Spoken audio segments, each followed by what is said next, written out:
ഒരുപാട് കാലം ബഹുമാനം എന്ന് വളരെ പ്രധാനമായി സമർക്കണ്ടിലെ ഖിബിലകളൊന്നും ശരിയല്ല എന്ന് പറഞ്ഞ് അഭിപ്രായക്കേട് നിലനിൽക്കുന്ന ഒരു കാലഘട്ടമായിരുന്നു. പണ്ഡിതന്മാർ രണ്ടായി അന്ന് സമർക്കണ്ടിൽ പിരിഞ്ഞിരുന്നു ഒരു ഖിബിലയുടെ പ്രശ്നത്തിൽ. ആ ഖിബിലയുടെ പ്രശ്നം അന്ന് ഗൗരവമായും കശ്ഫ് കൊണ്ടും പിന്നെ പ്രത്യേകമായ വിജ്ഞാനം കൊണ്ടും അന്ന് ആ പ്രശ്നം തീർത്തത് ബഹുമാനപ്പെട്ട ഖാജ മഈനുദ്ദീൻ ചിശ്തി അജ്മീരി റളിയല്ലാഹു അൻഹു. നേരെ പിന്നെ സമർക്കണ്ടിൽ നിന്ന് ബഹുമാനപ്പെട്ടവർ അഫ്ഗാനിസ്ഥാനിലേക്ക് വന്നു. അഫ്ഗാനിസ്ഥാനിൽ ബഹുമാനപ്പെട്ടവർ പ്രധാനമായി വന്ന ആദ്യത്തെ പ്രദേശം മംന എന്ന സ്ഥലത്താണ്. അവിടെ 2 വർഷത്തിലേറെ താമസിക്കുന്നുണ്ട്. ദീനിൽ നിന്ന് അകന്നു പോയ ഒരു വിഭാഗം ആളുകൾ അവിടെ ഉണ്ടായിരുന്നു. അള്ളാഹിന്റെ ദീന് നിന്റെ വെളിച്ചം കിട്ടുപോയ മുസ്ലിമീങ്ങൾ ഉണ്ടായിരുന്നു. അവർ അള്ളാഹുവിന്റെ ദീനിലേക്കും ഹക്കായ പന്ഥാവിലേക്കും മടക്കി കൊണ്ടുവരാൻ വേണ്ടിയിട്ട് മംന, അഫ്ഗാനിസ്ഥാനിലെ മംന എന്ന പ്രദേശത്ത് മഹന്ന എന്നും മംന എന്നൊക്കെ താരീഖിൽ കാണുന്നുണ്ട്. ബഹുമാനപ്പെട്ടവർ 2 വർഷത്തിലേറെ താമസിച്ചു. ഖാജ അബൂ യസീദ് അബ്ദുൽ ഖാദിർ റഹ്മത്തുള്ളാഹി അലൈഹിയുടെ ദർഗയിലായിരുന്നു അന്ന് താമസിച്ചിരുന്നത്. അനവധി 2 വർഷത്തോളം അവിടെ കഴിച്ചു കൂട്ടി. അവിടുന്ന് നേരെ പിന്നെ വരുന്നത് അഫ്ഗാനിസ്ഥാനിൽ നിന്ന് വരുന്നത് ഹറാത്തിലേക്കാണ്. ഷെയ്ഖ് അബ്ദുള്ള അൻസാരി റഹ്മത്തുള്ളാഹി അലൈഹിയുടെ മഖ്ബറയിൽ ദീർഘകാലം കഴിഞ്ഞുകൂടി. ആ കാലഘട്ടത്തിൽ ബഹുമാനപ്പെട്ടവർ ഇബാദത്ത് ഒന്നുകൂടി കെട്ടിക്കൂട്ടി. ഈ 40 കൊല്ലത്തിന്റെ ബഹുമാനപ്പെട്ട ഒരു പ്രധാനപ്പെട്ട ചരിത്രം ഞാൻ പറയാം. അദ്ദേഹത്തിന്റെ പ്രധാനപ്പെട്ട ചരിത്രം കാന യസൂമുൻ നഹാറ വ യഖൂമുൽ ലൈൽ എന്നാണ്.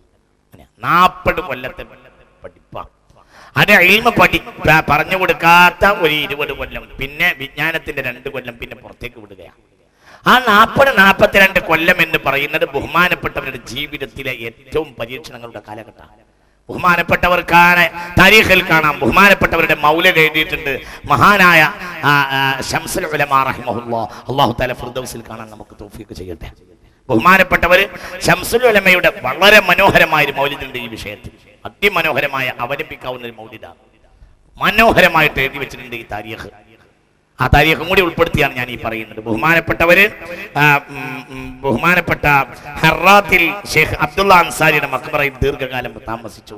അവിടെ ഉറക്കല്ലാത്ത രാവുകൾ തന്നെയായിരുന്നു. അത്രത്തോളം കഠിനാധ്വാനം ചെയ്തു. ബഹുമാനപ്പെട്ടവരുടെ ഏറ്റവും വലിയ പ്രത്യേകത ഈ 40 കൊല്ലത്തിന്റെയും പ്രത്യേകത ഇങ്ങനെയാണ്. ബഹുമാനപ്പെട്ടവർക്കാണ് യസൂമുൻ നഹാറ വ യഖൂമുൽ ലൈൽ, പകൽ മുഴുവൻ നോമ്പ് നോൽക്കും, രാത്രി മുഴുവനും നിസ്കരിക്കും, ഒരു റൊട്ടി കഷ്ണം കൊണ്ട് നോമ്പ് തുറക്കും, അല്ലെങ്കിൽ ഒരു പിന്നെ കാരക്ക, ഇങ്ങനെയൊക്കെ ഭക്ഷണം കൂടുതൽ കഴിക്കില്ല. ഭക്ഷണം കഴിക്കാനുള്ള പരിപാടിയില്ല, പകല് മുഴുവൻ നോമ്പുൽക്ക, രാത്രി നിസ്കരിക്കുക. ഇത് തന്നെയായിരുന്നു. അങ്ങനെ കഠിനമായ അല്ലാഹുവിലേക്കുള്ള ആ ഒരു കഠിനമായ തപസ്സിന്റെ നിരാളയിൽ അങ്ങോട്ട് കഴിഞ്ഞുകൂടി. നേരെ പിന്നെ ഹറാത്തിൽ നിന്ന് ബഹുമാനപ്പെട്ടവര് വരുന്നത് പാകിസ്ഥാനിലെ മുൾത്താനിലേക്കാണ്. ഹിജ്റ 561 ബഹുമാനപ്പെട്ടവരുടെ 31ാമത്തെ വയസ്സിൽ മുഹറം 10 ബഹുമാനപ്പെട്ടവർ പാകിസ്ഥാനിലെ മുൾത്താനിലെത്തി. ഇന്ത്യയിലേക്ക് വരുന്നില്ല, പിന്നെ മടങ്ങി പോവാം. അനവധി ദർവേശന്മാരുണ്ടായിരുന്ന നാടായിരുന്നു അഫ്ഗാനും പാകിസ്ഥാനും ഒക്കെ ഒരു കാലഘട്ടത്തിൽ. ഒരുപാട് ഖാൻഖാഹുകൾ, ഒരുപാട് സൂഫി മഠങ്ങളും ഉണ്ടായിരുന്നു. അവിടെയെല്ലാം മാറി മാറി താമസിച്ച് അനവധി മശായിഖന്മാരുടെ ദ്വീപുകളും അവരുടെ ഉപദേശങ്ങളും ബഹുമാനപ്പെട്ടവർ സ്വീകരിച്ചു. ഹിജ്റ 561 31ാമത്തെ വയസ്സിലാണ് പാകിസ്ഥാനിൽ വരുന്നത്. പാകിസ്ഥാനിലെ മുൾത്താനിൽ നിന്ന് പിന്നെ നേരെ ലാഹോറിലേക്ക് പോയി. ലാഹോറിൽ ബഹുമാനപ്പെട്ട ദാദാ ഗഞ്ച് ബക്ഷ് റഹ്മത്തുള്ളാഹി അലൈഹിയുടെ മഖ്ബറയിലാണ് ബഹുമാനപ്പെട്ടവർ ദീർഘമായ സമയം താമസിച്ചിട്ടുള്ളത്. പിന്നെ ലാഹോറിൽ നേരെ ഗസ്നിയിലേക്ക് പോയി. ഗസ്നിയിലും അവിടെയുള്ള മശായിഖന്മാരെ കണ്ടു പഠിക്കാൻ വേണ്ടി അനവധി കാലം ഗസ്നിയിലും കഴിഞ്ഞുകൂടി. നിങ്ങൾ ചിന്തിക്കണം, ഒരു മനുഷ്യന്റെ ആയുസ്സാണ് ഇത് മുഴുവൻ.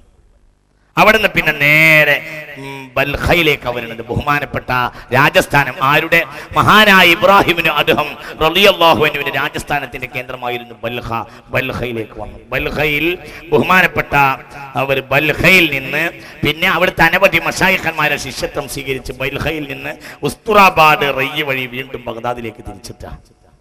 ബഗ്ദാദിൽ തിരിച്ചെത്തി വീണ്ടും ഉസ്മാനുൽ ഹാറൂനി റളിയല്ലാഹു അൻഹുമായി കണ്ടുമുട്ടി. ഗുരുവും ശിഷ്യനും കൊണ്ട് വീണ്ടും കണ്ടുമുട്ടുകയാണ്. ഹിജ്റ 562 ഗുരുവും ശിഷ്യനും വീണ്ടും കണ്ടുമുട്ടി. റിയാളയുടെ കാലഘട്ടം 1ാം ഘട്ടം കഴിഞ്ഞു. പിന്നെ നേരെ ഉസ്താദ് ശിഷ്യനെ കൂട്ടി പിന്നെ കൂടെയാണ്. ഹിജ്റ 562 ബഹുമാനപ്പെട്ടവർ വീണ്ടും ബഗ്ദാദിൽ മടങ്ങി വരുന്നത്. ബഗ്ദാദിൽ അന്ന് ഉസ്മാനുൽ ഹാറൂനിയും എത്തിച്ചേർന്നിട്ടുണ്ട് റളിയല്ലാഹു അൻഹു. പിന്നുള്ള കാലഘട്ടത്തിലെ ഉസ്മാനുൽ ഹാറൂനി റളിയല്ലാഹു അൻഹുവിനെ ഈ അവസാനമായി ഖിർഖ പുടപ്പിക്കുന്ന ആ സമയം വരെ വിട്ടു പിരിയുന്നില്ല. പിന്നെ കൂടുള്ള നടത്താം. അങ്ങനെ പിന്നെ പഠിപ്പിക്കാൻ വേണ്ടി കൂടെ അങ്ങോട്ട് കൂട്ടി. റിയാളയുടെ കാലഘട്ടം, യാത്രയുടെ കാലഘട്ടം കഴിഞ്ഞു. അതിൻ്റെ ഇടയിൽ കഴിഞ്ഞ യാത്രയുടെ ഏരിയകൾ എന്തൊക്കെയാണ്, നിങ്ങൾ ഇതൊക്കെ ഒന്നും കൂടെ ആ കാസറ്റൊക്കെ ഒന്ന് കേട്ടിട്ട് അറ്റ്ലസ് ഒക്കെ ഒന്ന് എടുത്ത് നോക്കുക, എവിടെയൊക്കെയാണ് ഈ മനുഷ്യൻ യാത്ര ചെയ്തത്. അനവധി എണ്ണിയാലൊടുങ്ങാത്ത ആയിരക്കണക്കിന് ഉസ്താദുമാരുണ്ട്. ബഹുമാനപ്പെട്ട മഹാനായ ഖാജ മുഈനുദ്ദീൻ ചിശ്തി അജ്മീരി ഒന്നുറക്കപ്പറ അനവധി ആയിരക്കണക്കായ ഉസ്താദുമാർ. അതൊരു മനുഷ്യന്റെ ഏറ്റവും വലിയ മാറ്റം, ഭയങ്കര മാറ്റം. യാ അയ്യുഹല്ലദീന ആമനു തഖുല്ലാഹ് വകൂനു മഅസ്വാദിഖീൻ. ഇവിടെ നമ്മൾ പ്രധാനമായി മനസ്സിലാക്കേണ്ട ഒരു കാര്യം, സ്കോപ്പിന് വേണ്ടിയുള്ള ഇൽമല്ല അവരൊന്നും അഭ്യസിച്ചത്. വിജ്ഞാനം നമ്മൾ ജോലിക്ക് വേണ്ടി ആയപ്പോഴാണ് വിജ്ഞാനത്തിന്റെ ആത്മാവ് നഷ്ടപ്പെട്ടു പോയിട്ടുള്ളത്. ഇന്നിപ്പോ നമുക്കതിന് കഴിയില്ല. കാരണം വിജ്ഞാനം നമ്മുടെ പ്രധാനപ്പെട്ട ലക്ഷ്യം ജോലിയാണ്. അതെല്ലാവരും അഥവാ അള്ളാഹ് നാഫിയ ഇൽമ പഠിക്കുന്നവരുടെ കാര്യം തന്നെ അങ്ങനെയാണ്. നാഫിയ ഇൽമൊക്കെ പഠിക്കുന്നവരാണെങ്കിലും പ്രധാനപ്പെട്ട ലക്ഷ്യം കൊണ്ടാണ്, ജോലിയാണ് ലക്ഷ്യം. അതുകൊണ്ട് വിജ്ഞാനത്തിന്റെ പ്രൗഢി നഷ്ടപ്പെട്ടു പോയി. കാരണം എന്തുകൊണ്ട്? അതെന്താ, ഞാൻ ഒരു കാര്യം പറയട്ടെ. ഒരു കാലഘട്ടത്തില് ഒരു സ്വഭാവം ഉണ്ടായിരുന്നു, അനവധി സ്ഥാപനങ്ങളിൽ കയറി പഠിക്കുന്ന രീതി ഉണ്ടായിരുന്നു.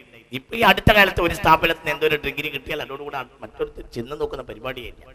ഈ ആദ്യ കാലഘട്ടത്തിൽ ആളുകളെല്ലാം ബാക്കയാത്തിലും ഡിഗ്രി ഉണ്ട്, പിന്നെ എന്താ പറയാ ദൈവബന്ധത്തിലും ഡിഗ്രി ഉണ്ട്. ഏകദേശം ആളുകൾ മുഴുവനും അങ്ങനെയാണ്. കേരളത്തിലെ നമ്മൾ ഒരു കാലഘട്ടത്തിൽ ഒരു 10-15 കൊല്ലം മുമ്പ് വരെയുള്ള നമ്മൾ നിറഞ്ഞു നിന്നിരുന്ന മഹാന്മാരായ ആലിമീങ്ങൾ മുഴുവനും അന്ന് ഇന്ത്യയിലെ പ്രധാനപ്പെട്ട 2 സ്ഥാപനങ്ങളാണ്. അവിടെയുള്ള മശായിഖന്മാർ മുഴുവൻ ഉസ്താദുമാരാണ്. ഈ അടുത്ത കാലഘട്ടത്തിൽ നമ്മൾ അവിടെ നിന്നൊക്കെ മാറിയിട്ട് എവിടെയെങ്കിലും ഏതെങ്കിലും, അത് നമ്മുടെ നാട്ടിന്റെ തൊട്ടടുത്തുള്ള ഒരു കോളേജിൽ പോയി ചേരുക, അവിടുന്ന് ഒരു ഡിഗ്രി എടുക്കുക, എന്നിട്ട് എന്നോട് അവസാനിക്കുക. ഇൽമ മനുഷ്യരെ അന്നം നിന്ന് പോയി എന്നതാണ് നമ്മൾ മനസ്സിലാക്കേണ്ടത്. അള്ളാഹു നമ്മെ കാത്തുരക്ഷിക്കട്ടെ. അപ്പൊ നമ്മൾ മനസ്സിലാക്കേണ്ടത് ഇതാണ്, ആയിരക്കണക്കായ ഉസ്താദുമാരെ കണ്ടുമുട്ടുകയായി ഈ കാലഘട്ടത്തിനിടയിൽ. പിന്നെ ഉസ്മാൻ ഹാറൂനി റളിയല്ലാഹു അൻഹുവിന്റെ കൂടെ കൂട്ടാണ് ആദ്യമായി. പിന്നെ ഉസ്മാൻ ഹാറൂനി ശിഷ്യനെ കൊണ്ടുപോകുന്നത് സീസ്ഥാനിലേക്കാണ്. സീസ്ഥാനിൽ ബഹുമാനപ്പെട്ട ഷെയ്ഖ് സദറുദ്ദീൻ മുഹമ്മദ് അഹമ്മദ് സീസ്ഥാനിയെ രണ്ടാളും കൂടി, ഉസ്താദും ശിഷ്യനും കൂടെ ബഹുമാനപ്പെട്ട സദറുദ്ദീൻ മുഹമ്മദ് അഹമ്മദ് സീസ്ഥാനിയുടെ കൂടെ താമസിച്ചു. ഒരുപാട് തദ്ദീബുകളും ഒരുപാട് കാര്യങ്ങളും അതിനിടയിൽ കരസ്ഥമാക്കി. പിന്നെ കൊണ്ടുപോയി. പിന്നെ പോകുന്നത് ഡമസ്കസിലേക്കാണ്. ഉസ്താദും ശിഷ്യനും കൂടി പഠിക്കാൻ വേണ്ടി ഒറ്റയ്ക്ക് പറഞ്ഞയച്ചു. പിന്നെ കൂടെ കൊണ്ടുപോകുക, പിന്നെ ഡമസ്കസിലേക്ക് പോകും. അതിനിടയിലൊക്കെ അകലം നമ്മൾ മനസ്സിലാക്കണം. അങ്ങനെ ബഹുമാനപ്പെട്ടവര് യാത്രയിലായി, ഉസ്താദും ശിഷ്യനും. ഹിജ്റ 581 വീണ്ടും അത്ഭുതകരമായ ചില സംഗമങ്ങൾ ഉണ്ടായിട്ടുണ്ട്. അദ്ദേഹം തസവ്വുഫിനെ കുറിച്ച് അനീസുൽ അർവാഹ് എന്ന ലോക പ്രശസ്തമായ ഗ്രന്ഥം എഴുതി തീർത്തു. മഹാനായ ബഹുമാനപ്പെട്ട ഖാജ മുഈനുദ്ദീൻ ചിശ്തി അജ്മീരി. തസവ്വുഫിന്റെ ലോകത്ത് ഏറ്റവും മനോഹരമായ ഗ്രന്ഥങ്ങളിൽ ഒന്നാണ് അനീസുൽ അർവാഹ്. അനീസുൽ അർവാഹ് ഹിജ്റ 581 വർഷം അഥവാ തന്റെ 51 വയസ്സിൽ എഴുതി തീർത്തു ബഹുമാനപ്പെട്ട ഷെയ്ഖ് അവർകൾ. ആ വർഷം തന്നെയാണ് ബഹുമാനപ്പെട്ട ഷെയ്ഖ് അബ്ദുൽ ഖാദിർ ജിലാനി റളിയല്ലാഹു അൻഹുവിനെ ഒരിക്കൽ കൂടെ ബഹുമാനപ്പെട്ടവർ ആ വർഷം വീണ്ടും കണ്ടുമുട്ടിയിട്ടുണ്ട്. 3 സംഗമങ്ങൾ കാണുന്നുണ്ട് ബഹുമാനപ്പെട്ട ഗൗസുൽ ആദമുമായി റളിയല്ലാഹു അൻഹു.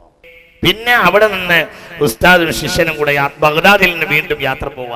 ബഗ്ദാദിൽ നിന്ന് പിന്നെ ബഹുമാനപ്പെട്ടവർ പോകുന്നത് ഔഷ് എന്ന സ്ഥലത്തേക്കാണ്. അവിടെ ഔഷിലെ ബഹുമാനപ്പെട്ട രണ്ടാളും ഉസ്മാനുൽ ഹാറൂനിയും ഖാജയും കൂടെ എത്തിച്ചേരുമ്പോൾ ഒരു കുട്ടിയെ, ആ കുട്ടിയുടെ ഉമ്മ ബിസ്മി ചൊല്ലി കൊടുക്കാൻ വേണ്ടിയിട്ട് ഖാജയെ അടുത്ത് കൊണ്ടുവന്ന് സമീപിക്കുക. ഖാജയോട് ബിസ്മി ചൊല്ലി കൊടുക്കാൻ പറഞ്ഞു കുട്ടിക്ക്. അപ്പോൾ കുട്ടിയുടെ പേരെന്താന്ന് ചോദിക്കും. ഔഷിൽ വെച്ച് കണ്ടുമുട്ട ആ കുട്ടിയുടെ പേരെന്താന്ന് ചോദിക്കും. അപ്പോൾ പേര് ഖുത്ബുദ്ദീൻ എന്നാണെന്ന് പറഞ്ഞു. അതാണ് ഖുത്ബുദ്ദീൻ ബഖ്തിയാരി കാക്കി ദഹ്ലവി റഹ്മത്തുള്ളാഹി അലൈഹി.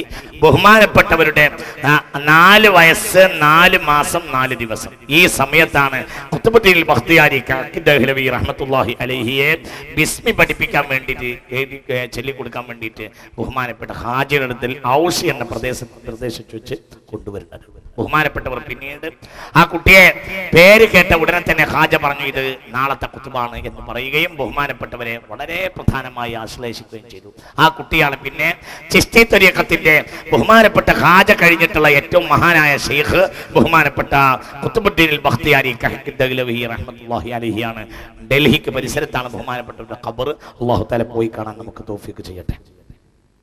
പിന്നെ വീണ്ടും യാത്രയാണ്. അവിടെ നിന്ന് നേരെ ഔസിൽ നിന്ന് വീണ്ടും ബഹുമാനപ്പെട്ടവർ യാത്ര ചെയ്തു. യാത്രയിലൂടെ നീളം. യാത്രയിലെ പ്രത്യേകത എന്താ? നേരത്തെ പറഞ്ഞതുപോലെ ഉസ്താദിന്റെ യാത്രാ സാമഗ്രികൾ മുഴുവനും തലയിൽ ചുമക്കുന്ന